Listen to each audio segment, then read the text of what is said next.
Hello everyone, and welcome back to another Sensei series. Today we're looking at 6 advanced musical theory tricks. Before we dive into this, I want to state that what we're looking at requires a decent understanding of musical theory. If you need a refresher, please check out my Pillars of Musical Theory video and come back when you're ready. As always, there are links to the individual points down there in the description.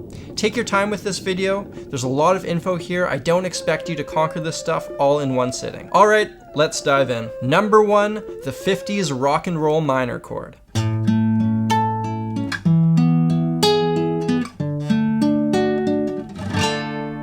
I bet you've heard that in a lot of different places, not necessarily just 50s rock, but that's what I associate it with. If we recall, each chord in a major scale has a function. The 1 major, 3 minor, and 6 minor are all tonic chords. The 5 and 7 diminished are dominant chords. And most important for what we're talking about today, the 2 minor and 4 major are subdominant chords. We know that we can swap out chords that share the same function in what's called a like function substitution. This works because it doesn't drastically change our harmonic structure. Okay, we can also allocate functions to chords in a harmonic minor scale.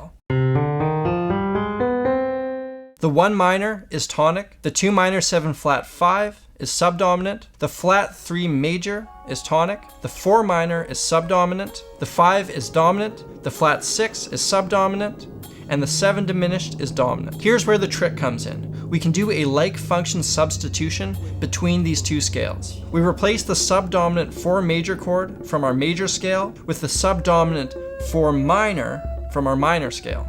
And that subdominant minor 4 chord in a major setting is the theory behind that 50s rock and roll chord. Number 2, stretching and squishing the toffee. This is a rhythmic trick. In most Western music, we expect to hear things in a series of 4s. We have 4 beats in a bar. 1, 2, 3, 4. Often in song sections, we'll hear chunks of 4. Whether that be 4 bars to a phrase, row, row, row your boat gently down the stream, merrily, merrily, merrily, merrily, life is but a dream. And we'll often find that those phrases are also in sets of 4. Keep in mind, this is a generality, and you can find many examples where this isn't the case. But if we start stretching or squishing the metaphorical rhythmic toffee, we can create some interesting effects. For example, let's say I'm ramping up to my chorus in my pre-chorus section. To play with the listener's expectations, I could have a 3-bar phrase, bringing us to the chorus sooner than anticipated. Another example is, at the end of my chorus, when I'm playing that dominant 5 chord, maybe I'll hang out there 1 or 2 bars extra, delaying the gratification of that tonic resolution.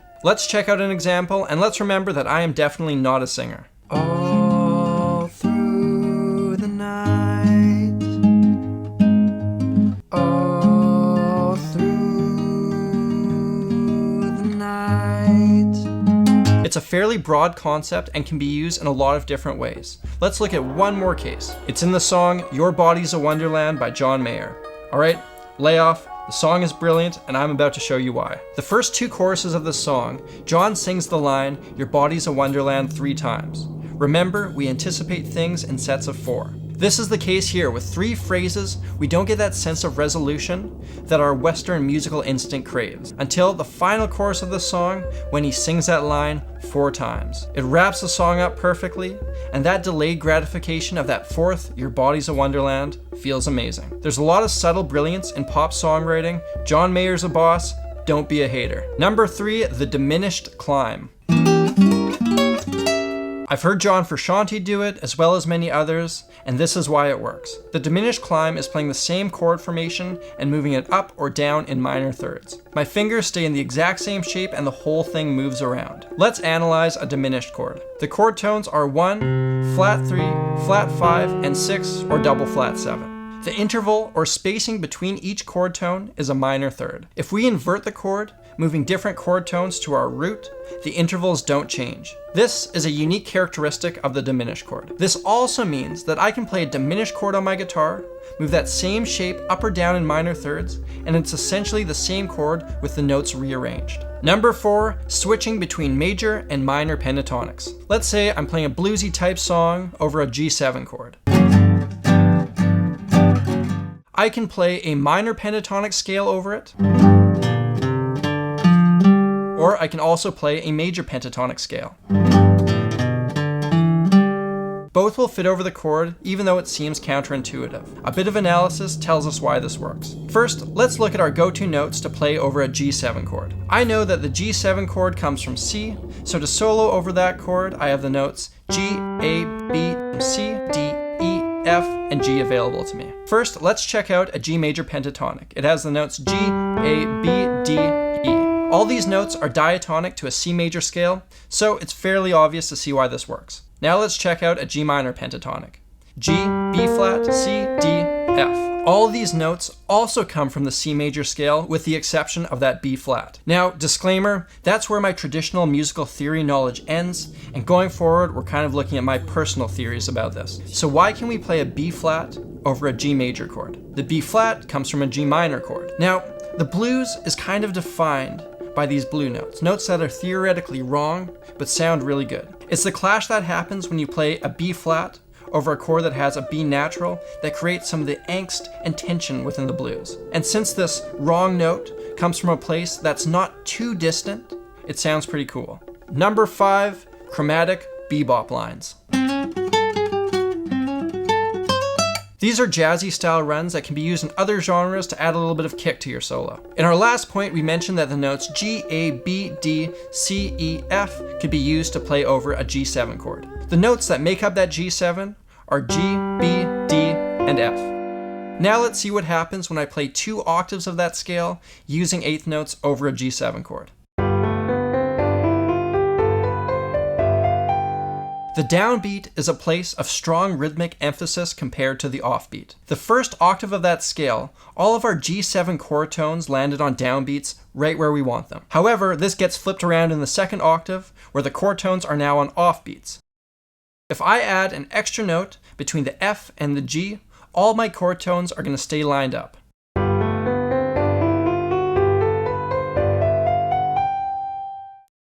This general philosophy is used in a lot of jazz music, where our chord tones land on downbeats, outlining the underlying chord. By adding those chromatic notes, we make this happen. Another point here, the A and E, which are the 9th and 13th of a G7 chord, also sound really nice to highlight. So we might create lines where those 2 notes are on downbeats as well. Our last and final point, number 6, the 2 minor, flat 2-7, 1 major chord progression. This isn't used quite as often as some of the other things we've talked about, but it's a great tool to have in the old musical toolbox. There are 2 different theoretical concepts at play with this. First, a subdominant chord will push towards a dominant chord, which will push towards a tonic chord. Naturally, our 2 minor chord is subdominant, which will go towards a 5-7 dominant chord, which will come back home to a 1 tonic chord.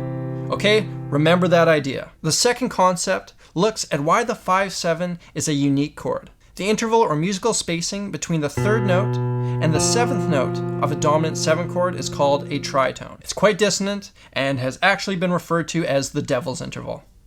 If we look at a G7, we have a tritone between the B and the F. This is a unique spacing because if I flip or invert that interval, I still have a tritone between the F and the B. So the question now is, which chord has the notes F for a 3rd and B for a 7th? It's the flat 2-7, and in this case, that's a D flat 7. In the key of C, D minor 7, G7, C major can be replaced using that tritone substitution with D minor, D flat 7, C. It doesn't drastically change the harmonic structure, and it sounds kind of interesting. That's it for today. We looked at a lot of different and fairly complicated concepts. Don't rush through this video, take it slow, and really try to understand this stuff. If everything I talked about sounded like gibberish, go back and review the basics of theory. If you're patient, all of it will make sense. I'm Samurai Guitarist, and if you enjoyed this video, please consider heading over to my Patreon page and supporting my work. People like you make a future for this channel possible. If you're interested in a private sensei session over Skype, you can get in contact with me using the email found down there in the description. Thank you so much for watching, and I will see you again soon.